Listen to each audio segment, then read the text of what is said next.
about 2 hours ago, and for some reason it didn't save or upload. And I just immediately thought, I mean, it didn't take me long to realize that that was God's way of saying not to show that live. But the interesting thing is that particular live was like a Renault live. I was going around the house. I was just showing you some jobs I was doing, because what's actually happened is my internal storage issues on my phone are full. So I can't do videos. Now, the story is that I actually do have quite a few videos that I've taken that I haven't actually chosen to upload for some reason, okay?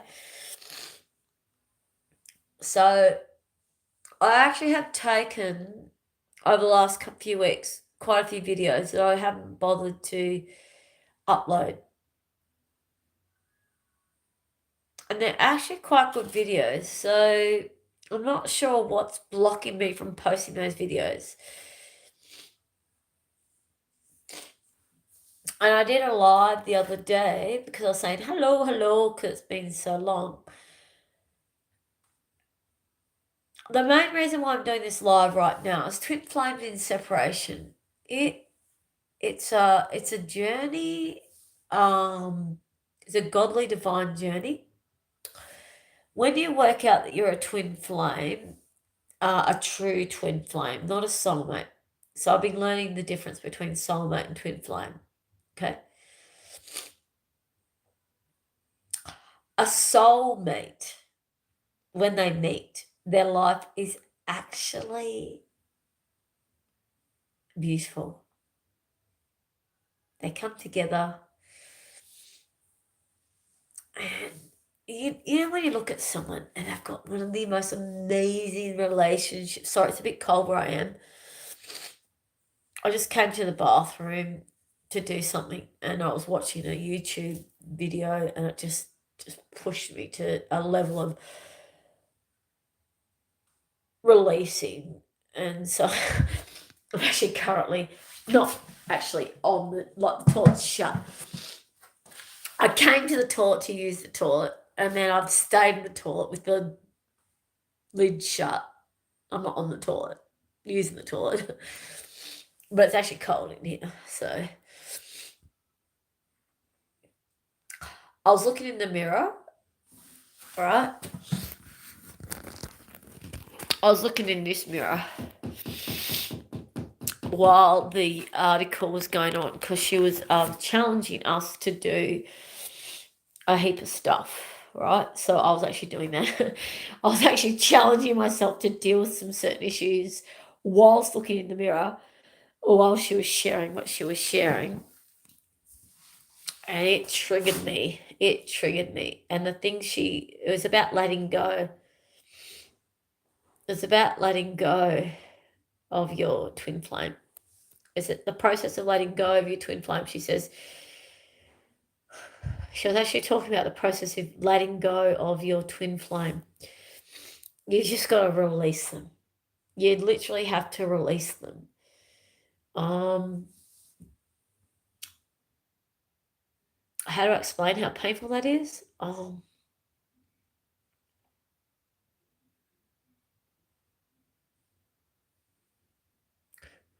It's like you're dying. It's like you're losing a part of yourself. So I've come to learn the difference between twin flame connections and soulmate connections, and and I've tied that in, as I've shared with you many times over, that the twin flame connection is a godly, divine, godly ordained connection, and that particular couple, and it could be friends, friends, sister, sister, brother, brother, sister, brother, mother, daughter, mother, son, mother, daughter, husband, wife. The twin flame journey does not have to be sexual, okay, and it doesn't have to be husband and wife. Please understand, the twin flame journey is two souls who are the same soul. So it's two bodies who are the same soul. So So it's actually extremely complex. And if you want to take it into the godly realm, it's like, whoa, it takes it to a whole nother realm. So there are actually people who are godly ordained to do big missions on this planet, like really big missions, really big missions. Like they are godly ordained to, they're actually the front line of God's army. And they're destined to do big work to help human beings turn away from evil and turn towards God.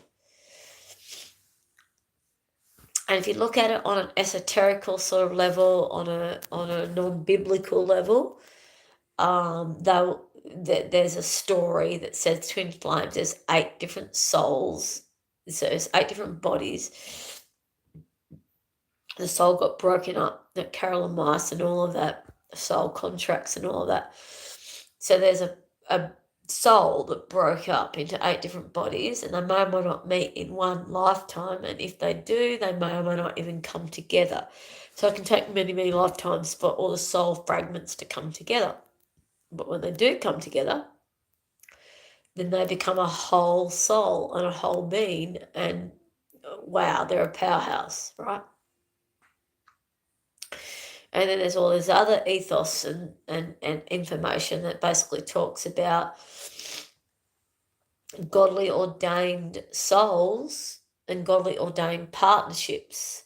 And so when you come together and when you surrender to God and you open to God and you open up to your destiny, well, then you're actually allowing God's ordained divine purpose to work through you.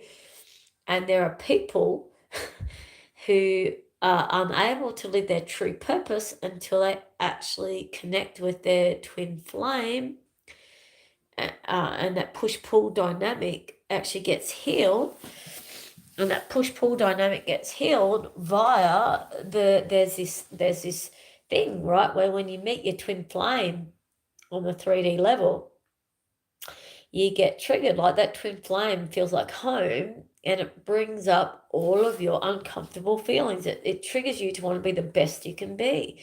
It triggers the darkness of all of who you are, because for the first time you feel completely safe. You feel like you're at home, and you feel like you can go deep into your pain. You feel like you can go deep into your vulnerability because you feel completely safe around that person. So it allows deep, very deep healing, like healing that comes up that would never come up if you didn't meet your twin flame, right?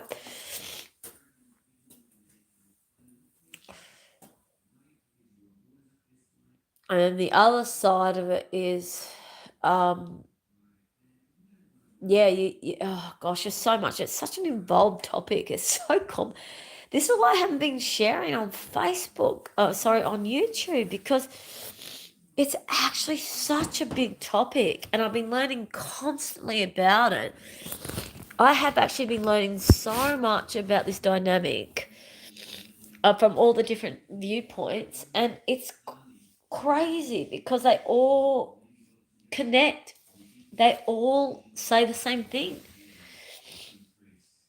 They use different terminology, different ethoses, but the bottom line of it all is that it's actually all saying exactly the same thing. I took all this off because I was actually working, but now I've just gotten really cold. Anyways, the thing is, for the simplicity of this YouTube channel, this YouTube video that I'm doing right now,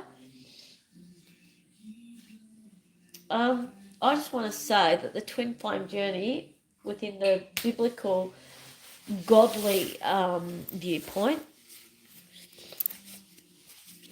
is what I want to focus on tonight. And it is literally a godly ordained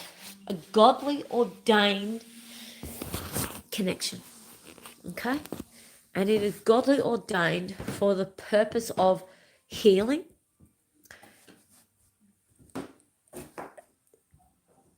to get to your true essence of who you are, so that you're completely aligned with all of who you are, so you can truly connect to the messages from God and truly connect to all of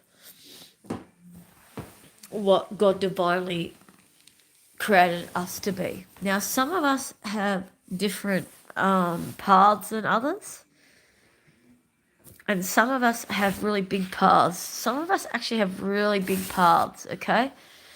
So some people have just beautiful, small, soft paths, which are so important. They're really important, okay? And those paths, let's call them the cogs of society. Like, we need the cogs of society. We need that. Like, it's crucial. There is nothing small or I got a lesser part type scenario.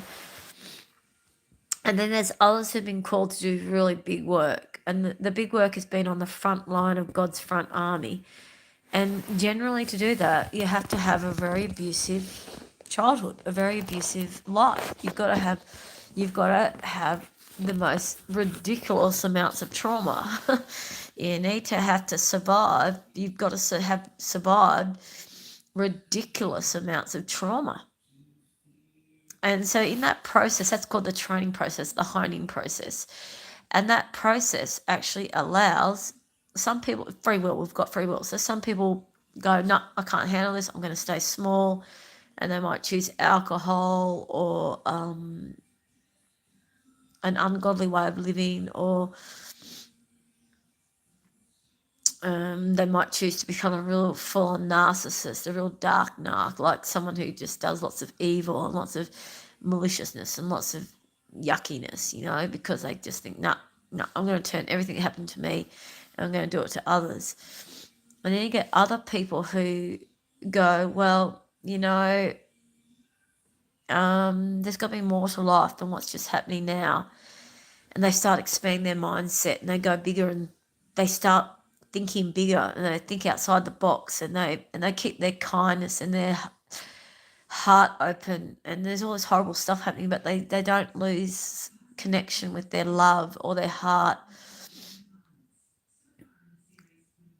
or their humbleness or their desire to want to make the life a better place or their desire to be of service. And so what they're effectively doing is actually embodying the fruits of God's Spirit. And actually, whether they're a Christian or not, they're actually embodying God's purpose.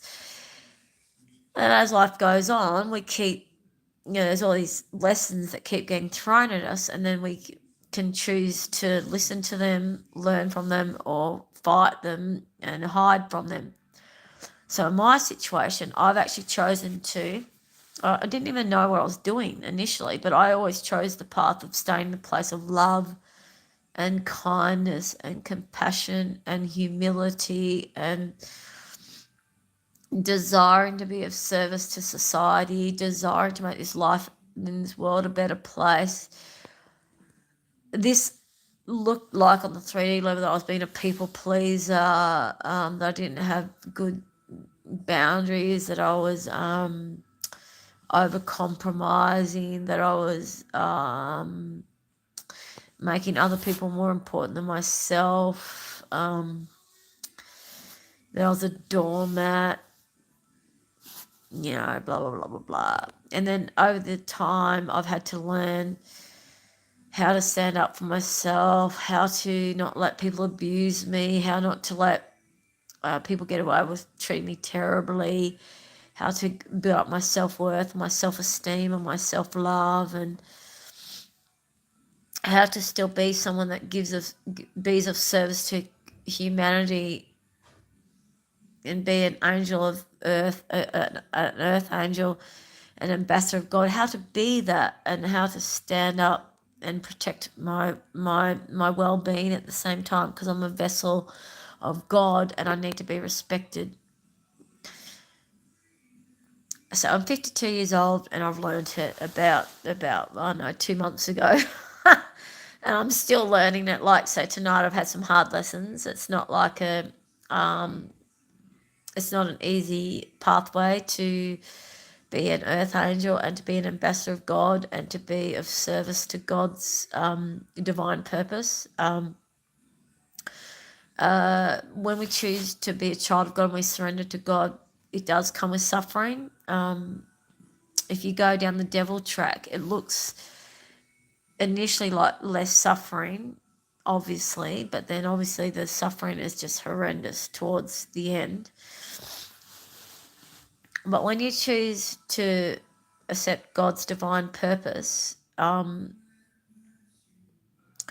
it comes with a lot of inner healing, and you've got to really face your shadow. You've got to face your impurities. You've got to face your darkness. You've got to face all of who you are and all of your memories and everything that happened in your life. And you've got to really put it where it belongs, which is in the place of love. You love and you surrender and you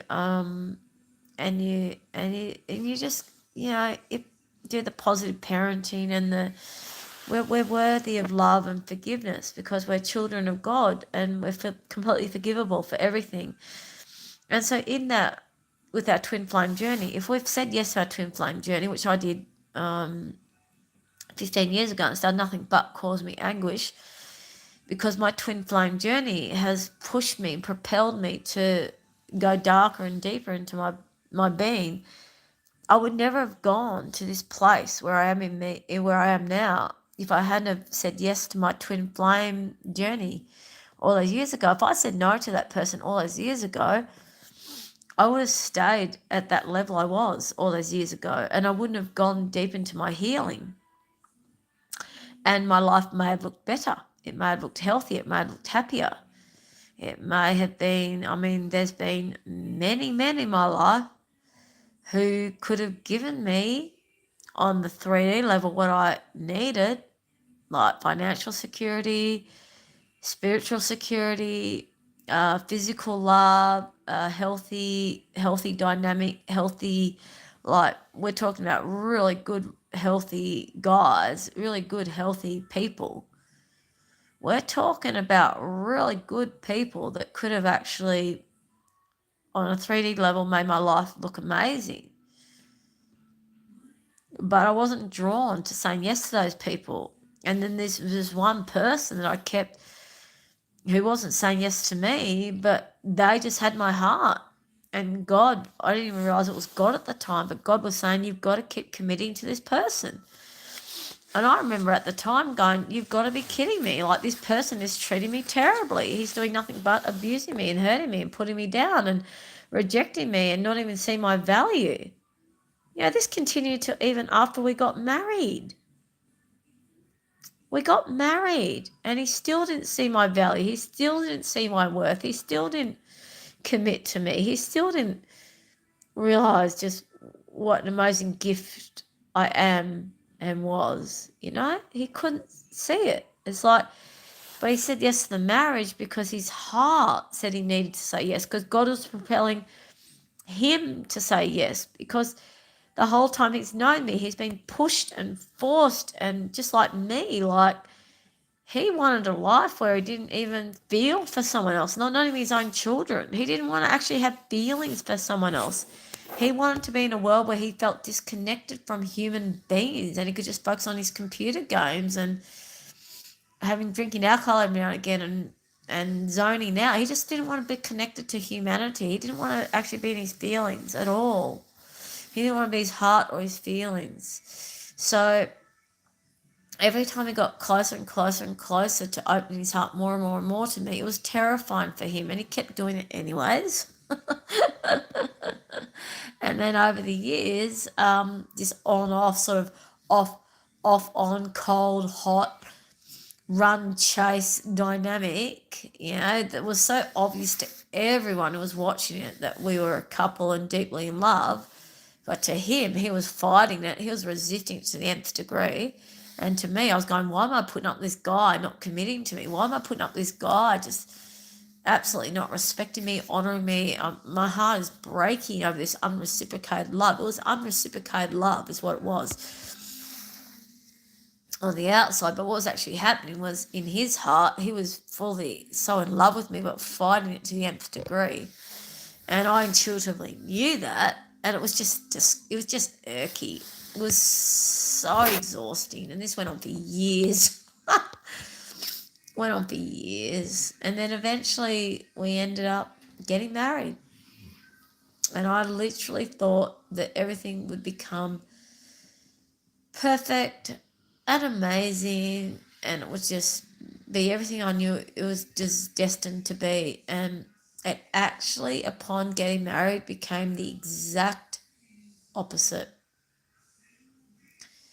And I know why now, 17 months later. He's so in love with me, and he wants to be the best he can for me.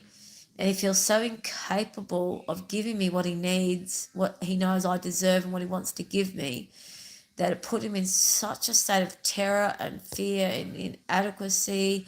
And it pushed him to the depths of his darkness and the depths of his shadow that he didn't want to see, he didn't want to face. It made him, I mattered. For the first time in my life, I mattered. I matter to him in a way that no one else in the world has ever mattered to him, including his children. I matter to him. I care. He cares for me, and he loves me in a way that he's never loved before, and he's never cared before. And it terrified him because he didn't feel like he was capable of giving or supporting or protecting. And it pushed him into every dark element of his being, all of his senses of inadequacy. It pushed him into everything he'd been fighting and hiding his whole life, which is what the twin flame journey does. And that's what's been happening. He's been pushing and working and learning through that experience of facing every dark crevice of shadow in him, to heal it, acknowledge it, and embody it, to purify himself, and to become empowered and to step up into his full majestic being, his divine masculinity, his divine being, his divine godly purpose. And in that place, upon getting to that place of divine masculinity, he then can actually truly be, godly, divine, prodigal spouse, and cleaving to me as his prodigal spouse. And then we become the power couple that does the divinely God work that we were always destined to be. And it's taken us, if you talk about esoterical, it could have taken us 10,000 years to get to this point. But if you talk about a biblical point, we supposedly only have one life. So I'm still a bit confused about the karmic ties, past lives, and all that sort of stuff, because I still feel like as souls, we have such long lives, and we've got souls that have so many journeys.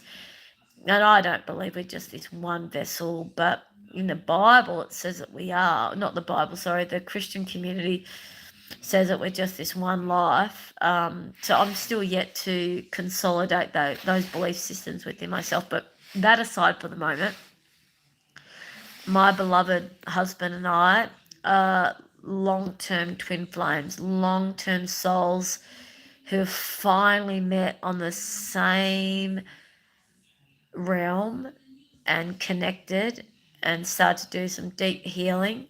And then through going to that deep shadow work and truly healing, we then become a powerhouse, which is all of you who are twin flames.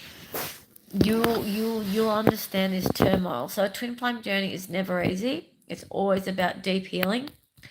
But when you do the deep healing and you do the deep shadow work and you come and you reunite with the healing work being done, then you truly connect as the twin flame. Then you become that burning bright flame that is of service to humanity, you've got your divine purpose just roaring and soaring and woo! And that's exciting. And as far as my twin flame journey goes, I'm more advanced than my husband, so I've been aware, right, since I first met him, that we're connected, that there's something really powerful about our connection. But it took him many, many, many years to even start to even think there was an inkling of something there. And then upon getting married, he didn't see it as a blessing. He was just like, oh, I'm terrified. He got terrified, and he ran back to what felt comfortable and what he knew, because he couldn't handle it. He couldn't handle this feeling of actually having to step up and be big and be amazing, and whoa, like everything was possible all of a sudden. Everything he dreamed of and desired was right there. It was all just about to happen. It was all just about to happen. And rather than go, woohoo, and dive in, he went, uh-oh, and he withdrew, freaked out. He was terrified. He just like, whoa, this is something so big and new, and I don't understand it. And then he, he started freaking out about everything, about the old life that he knew so well, and this and that, and he started to, sabotage this beautiful relationship and this beautiful reality, sabotage it to the nth degree, to go back to a place of familiarity, which is just a very normal place for people to do. You go back to what's complacent, you go back to what is familiar, because then you feel comfortable. It's scary to step out of your comfort zone. It's always scary to step out of your comfort zone, always. But when you've taken that leap of faith and you truly jumped into the protection of God, the leap of faith, you just know, you just do it. You do it with eyes shut, and you just do it in complete courage and faith, blind faith. You just take that leap of faith and you jump, and you know you're going to be held, you know you're going to be collected, you know you're going to soar, you're going to, the feathers, the wings, God's wings will pick you up. Can you see my arms? God's wings will pick you up and take you to high levels. It's exhilarating. It's actually exhilarating taking those leaps of faith when once you're fully surrendered to God's divine purpose for what we've all got aligned, what God's got divined for us. There's no fear. It's exhilarating. Anyways. Yeah, so the process of twin flame journeys is you get challenged to face your darkest shadows, and God does create rejection for protection. So God will separate people who are hurting each other. So the twin flame journey gets so deep and so dark and so hard, and the shadows are coming up, and if the people haven't got the skill sets, or they're not going to God enough and praying enough, which I know I wasn't, and I know my husband wasn't, then the devil can really kick in and a lot of damage can be done. So God will actually separate those people, those twin flames, deliberately to ensure that they do their healing without doing more damage to each other, but they've been activated. They've actually been activated and they take those lessons with them, and they go out and they keep learning that deep shadow work, and then God brings them back together when the two people have done enough of the inner work, which is why we've got to let go of the twin flame. So we're missing them. We miss them. We feel like we're dying without them, but we've got to let them go, and we've got to just hold fast to God, and God is everything. So we don't need anything but God, and then when we get to that place of just knowing we don't need anything but God, we can't rely on another human being. We can't rely on our animals. I mean, look at this. Okay. I've got little Alvin there, and I've got little Xenobina there. Okay, so I've got these two beautiful dogs, and I've got my cat, who he's an amazing mouser. He's a hunter. So I've got my three animals, and I don't know what it'd be like living here without my animals. Like, I would have a lot more freedom. I could go dancing. I've been quite trapped in this house because of having three animals. Like, You know, they're a commitment. Like, I've got to feed them every morning, every night. I've got to take them for a walk most days. Not every day. I can't manage it every day, but I take my dogs for a big long walk most days. They've got a big backyard. But these animals rely on me. And I don't know without the animals if my journey would have been harder. But living here alone, well, I'm supposed to be living here with my beautiful husband. Like, this is our home, you know. This is supposed to be our life, you know. We're supposed to be making dinners together, waking up in the morning, kiss, kiss, and then, you know, blah, blah, blah, blah. But no, I'm here alone. 5 months. It's been 5 months. 5 months since my husband ran away from being terrified of love, and he ran from love. He ran from working on making an amazing marriage and an amazing life. He ran because he didn't feel like he was capable. He felt inadequate. He felt freaked out about. He didn't feel like he could give what was required to make it work. He didn't feel like he could give me what I needed. He felt like he was letting me down. So rather than communicate this and heal it with me and work it out with God and me and him and community, good, healthy community, he ran. He ran fast and hard to the devil. He ran to the devil. He literally ran to evil. He ran away from God and he ran to evil. And he's been stuck in evil for months. And God's been showing me what he's been going through. He's been in a really, he's had some really bad stuff happen.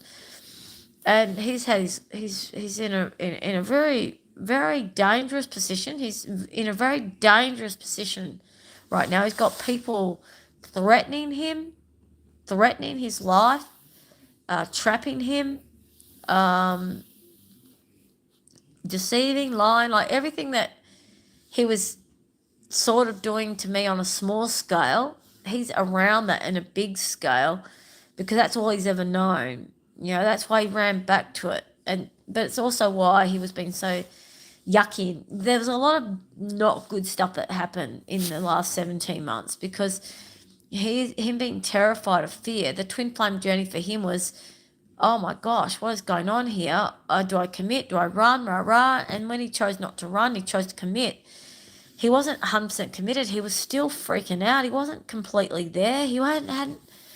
It's such a big journey, guys. This twin flame journey is not easy. And for me, I wasn't. I was in a really like freaking out space. I was in a, oh my God, do I run? Do I stay? How much do I commit? You know, we were both freaking out, okay? It was not an easy journey. And this separation has been God blessing us. And for all of you in twin flame separation, trust me, the separation, when you surrender to it and you really let go of your twin flame and you really trust that God is protecting you and God has created that separation specifically for your healing, what you've got to do is focus on yourself. You've got to focus on yourself and you've got to focus on making your life amazing. You've got to focus on surrendering to God. You must focus on surrendering to God and God's will for you and God's divine purpose. And you've got to listen to God's direction. And then the twin flame journey comes into fruition on a 3D level. Then as on a fight, you come back together as godly people, healed. You've healed your shadow work and you come together and you can then progress in God's divine purpose as a godly divine couple, or godly divine twin flame, sorry. It's not always a married husband-wife couple, sorry. It's not always husband-wife. But the twin flames come together when you surrender to your godly divine purpose, which means focusing on your journey with God and you. It's just about you and God. It can seem too much. It can seem hard at times. It can seem really lonely at times. It can just seem really like suffering, like it's a massive amount of suffering. We'll talk about that more, peoples. It's a big journey. It's a big journey, but trust me, the surrendering process, when you feel that deep pain and you surrender in your pain, but knowing you're protected and God is crying every tear with you, you know, you're healing your humanity. You're healing. Jesus suffered so much for our sins, okay? And so when we suffer and we work through our sins, and we really cry and we work through our sins, we then can create true redemption and true forgiveness and really work and step up into that next ascension level, 5D, seventh dimension. Bring in the esoteric and the godly, bring it all together, but you ascend. And then you start to become, you're really doing God's divine work, and you've stepped up into godly divine energy, and guidance and rewards and protection, and I just want to share with you, please, though, those times when you feel those deep pains and those deep sufferings of when you have to really accept the pangs of excruciating agony that you're not with your actual beautiful beloved, which could be your partner, your romantic partner. There's someone that you feel so connected to that when they're not there, you feel like part of you's gone, like you're not whole. You feel like without them, you're not whole. So for everyone, it's different. Some people, it's a good friend. Some people, it's a child or a parent or a co-worker, or it could be a grandparent even, but there's another human being on this planet that you've got that connection with. And without them within your presence, you don't feel complete. So for me, it's my husband. So you don't feel complete without him. You feel like there's something in you missing. And then you have to really just go, God, I know that you and me are enough. And I know that me and that other part of my soul are still connected via you. And you just work on the blessings of what God's giving you. And you got to work on the process of just surrendering in complete and utter gratitude for whatever it is that's been presented, for whatever it is that your life is for the moment. And it might look something completely different to what you wanted your life to look like, but you just surrender to it, knowing that it's all perfect. It's not an easy journey, but I do know that when we do that, when we surrender to that journey, that is when the true twin flame magic occurs. And I'm sure you're going to see on this YouTube channel the reunion and the reigniting in the 3D level of me and my husband actually being what God divines for us to be. Because I've been shown that that's what our future is. But I also have to trust God's divine timing. It's been 5 months. It might be another 8 months. It might be another 7 years. It might be 2 days. You know what I mean? Like, it's working with God's divine timing it's quite excruciating. Like, it's not easy, everyone. That's why reach out to your fellowship, reach out to your good friends. Surrendering to God's divine purpose and God's divine timing actually takes so much conviction and so much humbleness and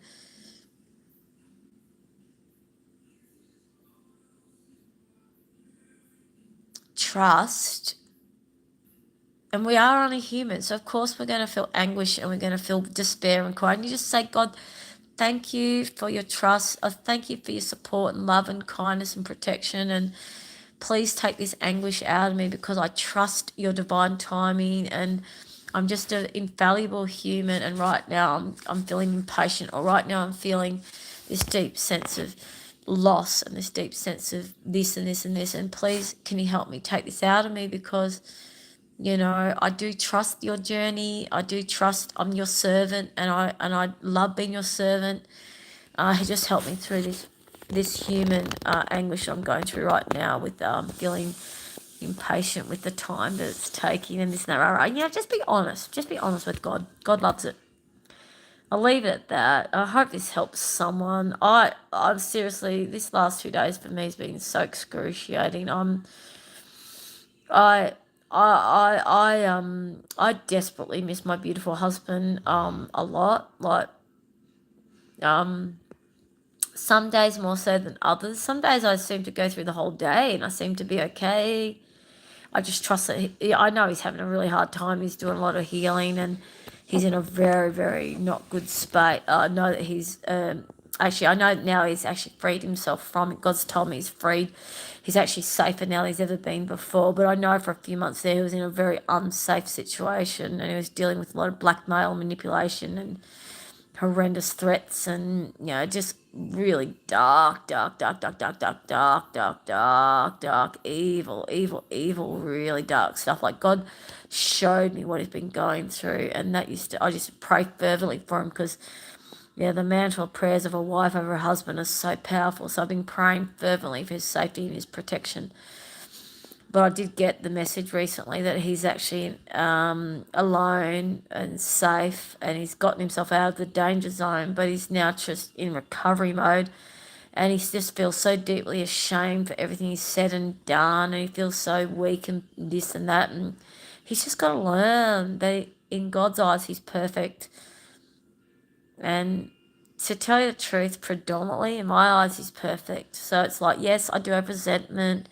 Yes, my heart, I do get, if I think about everything that's happened and things that have gone on, and the lies and the deception and the abuse and the this and the that, the psychological abuse, and some physical, a fair bit of physical abuse. It got to that level that we've both been physically abusive to each other.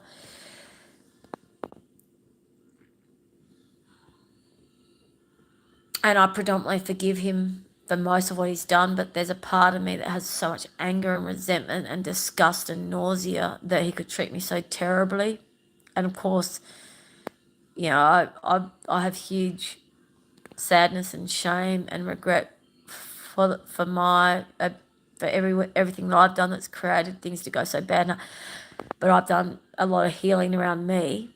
But he and I yet haven't been able to discuss anything about what I've done to him or what he's done to me. We haven't been able to unpack it or heal it. And I've said to God, how do we even heal this? How do we deal with it? Like, you guys will feel this with your twin flame journeys. Like, anyone in a twin flame journey, you've all got terrible stuff that's happened. Anyone in a twin flame journey, there's elements where it's gone really dark, because that's the part that happens in our twin flame journey. It gets brought up to the surface, until we master it and we get to that level of ascending to that 5D level. We act in 3D level. We act terribly. We act immaturely. We do terrible things to each other.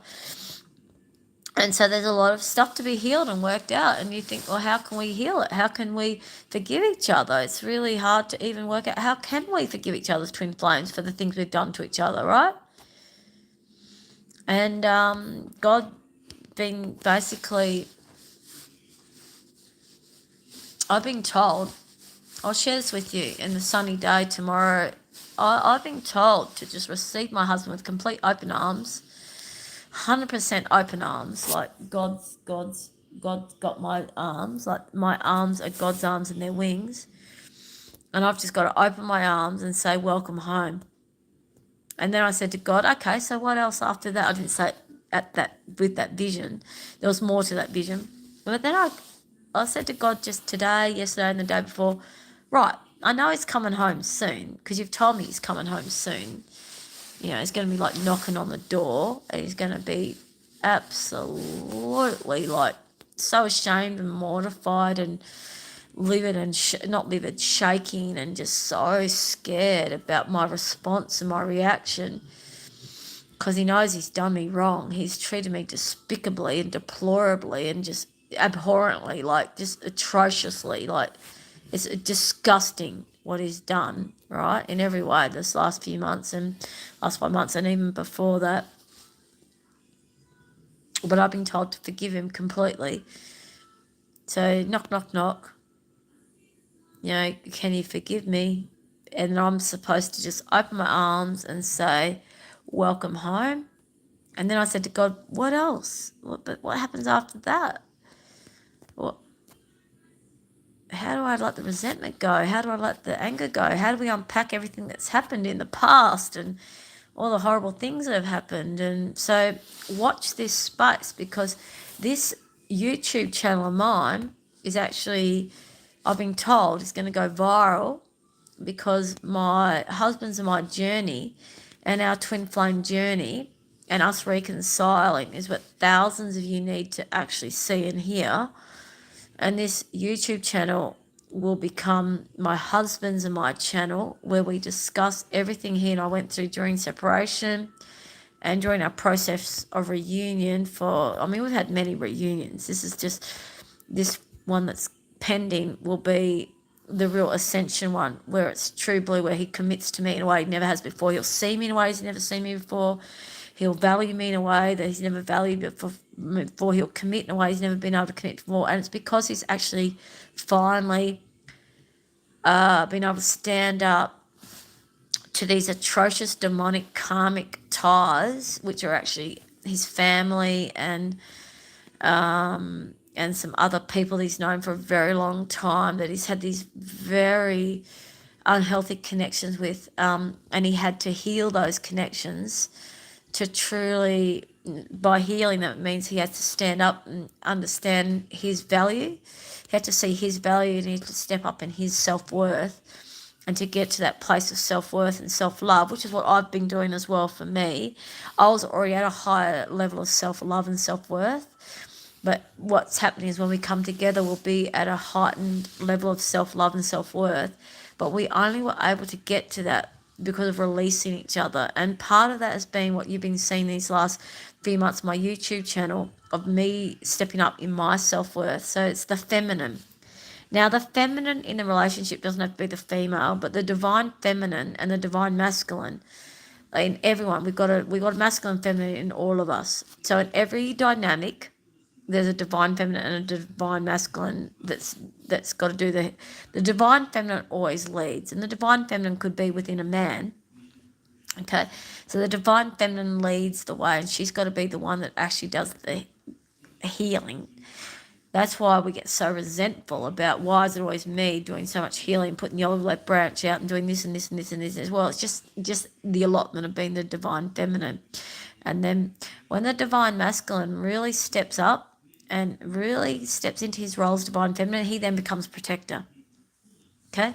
And the divine masculine can be in a feminine. A female can be a divine masculine. We've got divine masculine and divine feminine in all of us, and we've got to heal that within us all. And then I've been doing a lot of divine masculine healing, all right? So this separation from my husband, I've been working on healing my distorted, traumatized masculine within me, my yang within me. But we'll talk about that more in the future. It's a huge topic. This twin flame journey is not a simple topic. It's not simple, okay? You might think I've gone so many circles, this and that, but that's because it's a very complex topic.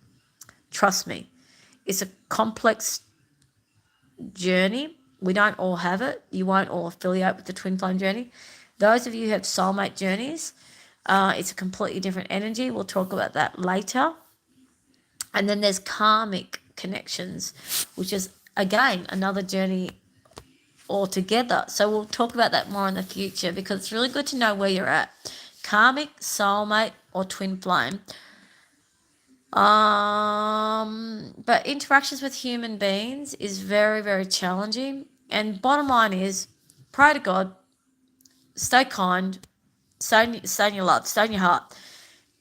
You're living from a place of love, and you come from a place of your heart. When we work within our heart, and we're working within a heart space, or in this sense of love and not fear, everything's going to be okay. So just trust me on this. The simplest formula is, there's two ways of living, in fear or love. Okay, fear is the devil, love is God. So anything within the fear umbrella, which is insecurity, doubt, deceit, worry, blah blah, all that sort of stuff, that's the devil. Love is trust, faith, kindness, hope, blah blah blah blah. You know where I'm going with this. Okay, so there's two stances: faith, love or fear. There's only two frequencies we can be in: love or fear. Two frequencies. The second you step out of love, fear's there. The second you step out of fear, love's there. There's only two frequencies we can be in. So when you step into the frequency of love, you're always going to be within the frequency of godly, divine alignment. So just trust me on that. So step out of fear, step out of doubt, insecurity, worry, step out of all those low vibrational densities, and step into high vibrational densities, and then you'll start to get clear pictures of what to do. I started doing this many, many years ago. I learned about the stance of fear or love, and then many, many years later, I became to realize that the stance of love is actually God. And so when we're in the stance of love, we really can't go wrong, because that's when we get the godly divine. And it can be hard, guys. Lovely, lovely 369 Thrive Tribe. Life as a human is not easy.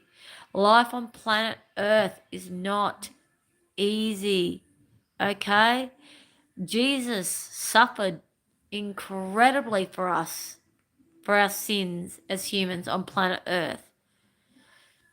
Now, in saying that, trust God's rewards, God's divine rewards and blessings. Every single day, I feel immense joy from simple blessings.